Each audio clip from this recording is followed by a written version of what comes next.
নমস্কার বন্ধুরা, স্বাগত জানাই আপনাদেরকে আমাদের এই চ্যানেলে।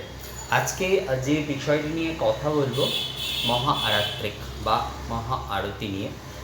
মহা আরাত্রিক বা মহা আরতি, এই বিষয়টি সম্পর্কে আমরা হয়তো অনেকেই জানি যে মহাপুজোর সময় যে আরাত্রিক করা হচ্ছে, অর্থাৎ দুর্গা পুজো আদির সময় যে আরাত্রিক আদি করা হচ্ছে, সেটি মহা আরাত্রিক বা মহা আরতি।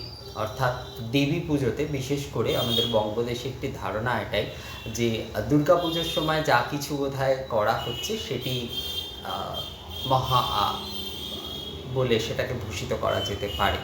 তো সেটি এক অর্থে, মানে যদি উপাচার বা আদির সেই আধিক্য বা সেই দিক থেকে দেখা হয়, বা বেশ কিছু পদ্ধতিগতভাবে দেখা হয়, তো সেই দিক থেকে ঠিক অনেকগুলি ক্ষেত্রে, কিন্তু সব ক্ষেত্রে কিন্তু সেটাকে বলা যায় না। যেমন মহাপুজোর আঙ্গিকে আরাত্রিক আদি হচ্ছে, সেটা তো ঠিক আছে, কিন্তু মহা আরাত্রিক বিষয়টি কিন্তু সম্পূর্ণই কিন্তু একটি আলাদা বিষয়। যদি দুর্গাপুজোর কথা দিয়ে যেহেতু আমরা শুরু করলাম, তো সেখানে যদি আমরা বেলুড় মঠে যেমন আমরা আরতি দেখি, ৩ জন মিলে আরতি করছেন, তো সেটি কিন্তু মহা আরাত্রিক। অর্থাৎ একের অধিক জন মিলে যখনই কিন্তু আরাত্রিক করছেন, সেটা কিন্তু মহা আরাত্রিক হবে সবসময়। যে গঙ্গা আরতি আমরা দেখি, বেনারস যে গঙ্গা আরতি আমরা দেখি, সেটি কিন্তু মহা আরাত্রিক। আবার কাশী বিশ্বনাথ বা অন্যান্য মন্দিরে প্রধানত তো বর্তমানে এখন সেখানে দ্রাবিড় প্রদেশের পদ্ধতিতে যেমন দীপ আরাধনাই বা ধূপ আরাধনাই করা হয়। তো এই ক্ষেত্রে যে দীপ আরাধনাই করা হচ্ছে, তো দীপ আরাধনাইয়ের ক্ষেত্রে যদি খুব লক্ষ্য করে দেখা যায়, তাহলে দেখা যাবে যে একের অধিক দীপমালা দ্বারা কিন্তু আরাত্রিক করা হচ্ছে। যেমন 28 দীপমালা দ্বারা আরাত্রিক করা হচ্ছে, 7 বাতির দীপমালা দ্বারা আরাত্রিক করা হচ্ছে, 9 বাতির দীপমালা দ্বারা আরাত্রিক করা হচ্ছে। তো সেখানে কিন্তু যে ধূপ দীপ যে পাত্রগুলি রয়েছে, সেগুলি অধিক হচ্ছে। অর্থাৎ যেমন বেলুড় মঠে আমরা যেমন দেখছি, দীপমালা নিয়ে যখন আরাত্রিক করছেন, তখন সকলেই দীপমালা নিয়ে আরাত্রিক করছেন। যখন জলপূর্ণ শঙ্খ নিয়ে আরাত্রিক করছেন, তখন সকলে জলপূর্ণ শঙ্খ নিয়ে আরাত্রিক করছেন। বা গঙ্গা আরাত্রিকের ক্ষেত্রেও যদি আমরা দেখে থাকি, 5 জন বা 7 জন যে আরাত্রিক করছেন।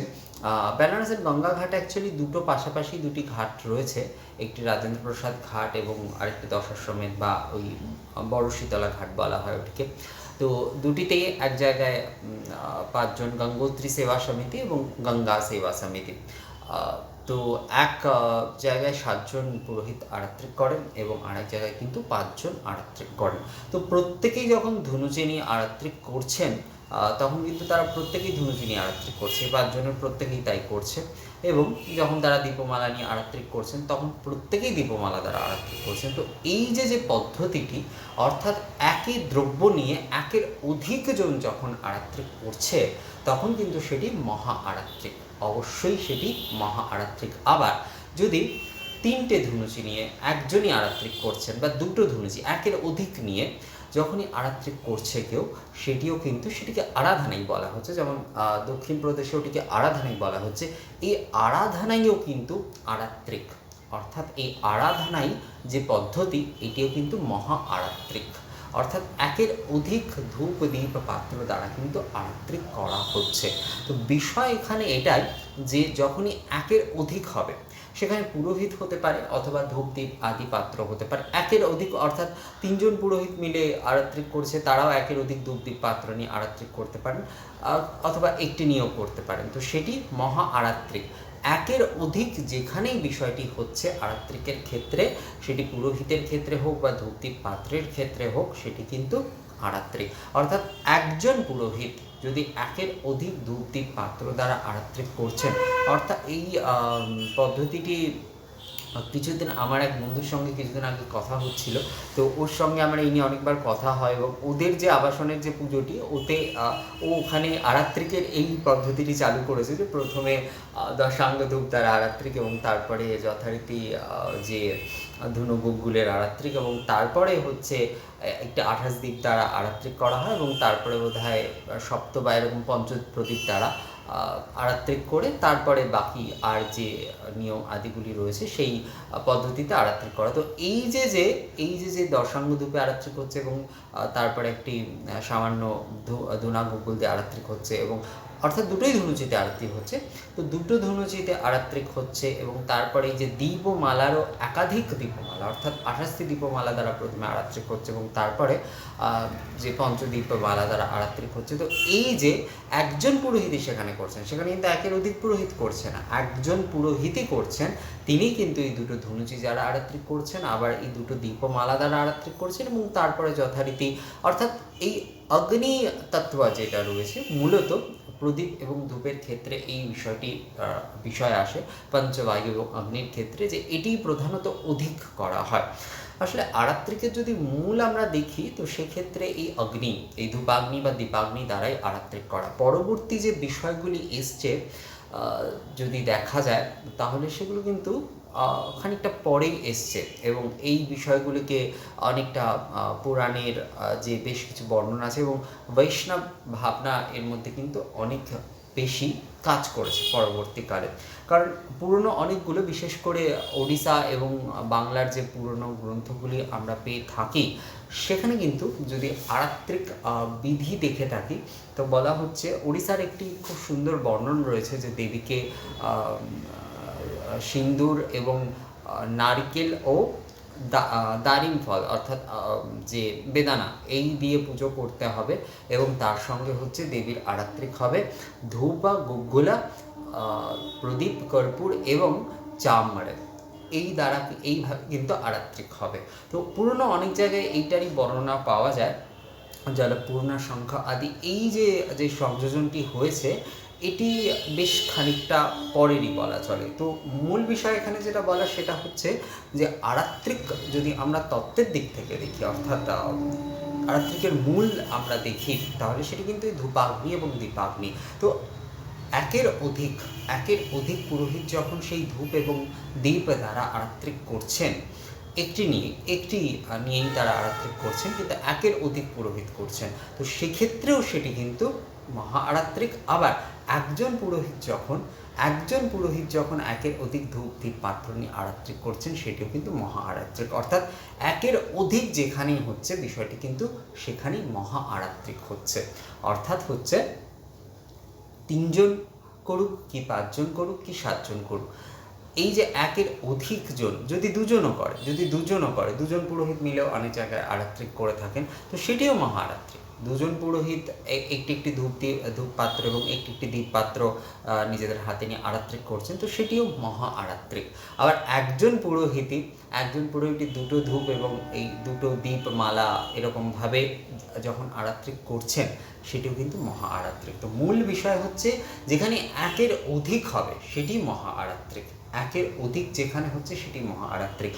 মহাপুজোর বিষয়টিও মহাপুজো দিয়ে আমরা শুরু করেছিলাম বিষয়টি, তো মহাপুজো কিন্তু একের অধিক দিন ধরেই চলছে, এই কারণেই কিন্তু এটি মহাপুজো বা মহৎ, এই অর্থে কিন্তু এটিকে মহাপুজো বলা হচ্ছে। আবার অষ্টমী এবং নবমী হচ্ছে মহাতিথি। অষ্টমী সেই অর্থে তো মহাপুজোর তিথি অনুযায়ী যেমন সম্বোধিত করার সময় অনেক ক্ষেত্রেই আমরা মহাষষ্ঠী, মহাসপ্তমী বলে থাকি, কিন্তু আসলে মহাতিথি যেটি সেটি কিন্তু মহা অষ্টমী এবং মহানবমী। কারণ কি? কারণ এই প্রত্যেকটা, এই যে মহাপুজোর যে এত বিধি এবং এত সমস্ত কিছু যদি পুরোটা না করা, অর্থাৎ যদি আমরা 9 দিন বা এইভাবে অন্যান্য কল্পে যদি কিছু না করতে পারি, তো সেক্ষেত্রে যদি একদিনেই যদি পুরো বিধিগুলি বা আমরা অষ্টমীর যে পুজো আদি রয়েছে সেই বিধিটি আমরা সম্পূর্ণ করতে পারি, অর্থাৎ একদিনেই আমরা এই মহাপুজোর যে সমস্ত বিধি আদি পুজো আদি রয়েছে সেটি কিন্তু আমরা নিবেদন করছি। তো এই যে একের অধিক দিনের যে পুরো পুজোটি সেটি একদিনে করা হচ্ছে, তো একদিনে করার বিধান রয়েছে। কেবল মহাষ্টমী এবং কেবল মহানবমী তিথি যেখানে বলা হচ্ছে কেবল মহাষ্টমী এবং কেবল মহানবমী, অর্থাৎ এই গোটা মহাপুজোটাই কিন্তু একদিনে সম্পূর্ণ হচ্ছে। গোটা মহাপুজোটাই একদিনের একটি তিথিতে, কেবল অষ্টমীতে অথবা কেবল নবমীতে সংকল্প নিয়ে কিন্তু সেই পুজোটি করা হচ্ছে। তো এই কারণেও ওটি কিন্তু মহাতিথি, কারণ একের অধিক দিনের যে পুজো সেটি একদিনে পূর্ণভাবে সম্পূর্ণ করা যাচ্ছে, এটি শাস্ত্রোক্ত বিধান। তো এই কল্পে অর্থাৎ কেবল মহাষ্টমী এবং কেবল মহানবমী কল্পে কিন্তু ওই পূর্ণ যে মহাপুজো, একের অধিক দিনের যে এক একটি পুজো অর্থাৎ 9 দিনের যে পুজো সেটি একদিনেই সম্পূর্ণ কমপ্লিট করা যাচ্ছে। তো সেই জন্যই এটিকে মহাষ্টমী এবং নবমী তিথি বলা হয়েছে, মহাতিথি। তো একের অধিক যেখানে বিষয়টি হচ্ছে, আরাত্রিক নিয়েই আমাদের বিষয়টি যেহেতু, তো আরাত্রিক দিয়ে বলেই বিষয়টি সম্পূর্ণ করি যে একের অধিক যেখানে পুরোহিত হোক বা একের অধিক ধূপদীপ পাত্র দ্বারা আরাত্রিক করা হচ্ছে, আরতি করা হচ্ছে, সেটি কিন্তু মহা আরতি বা মহা আরাত্রিক বলা হবে। মহানিরাজনেই বলা হয়, মহারাষ্ট্র আদির দিকে যেমন মহানিরাজনেই বলা হয়। যেমন গুজরাতে অম্বাজি মন্দিরে নবরাত্রির সময় কিন্তু সেখানে 1000 জন মিলে কিন্তু এই মহা আরাত্রিক করে। 1000 জন মিলে কিন্তু এই ধূপদীপ পাত্র জ্বালিয়ে তারা ওই থালি আরাত্রিক করেন সেই সময়।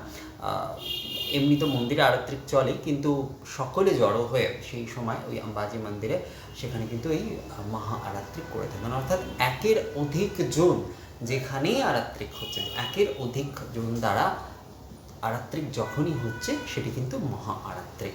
আবার একের অধিক ধূপদীপ পাত্র দিয়ে যখন একজন করছেন সেটিও কিন্তু মহা আরাত্রিক। তো আশা করি মহা আরাত্রিক সম্পর্কে বিষয়টি আপনাদের ভালো লেগেছে।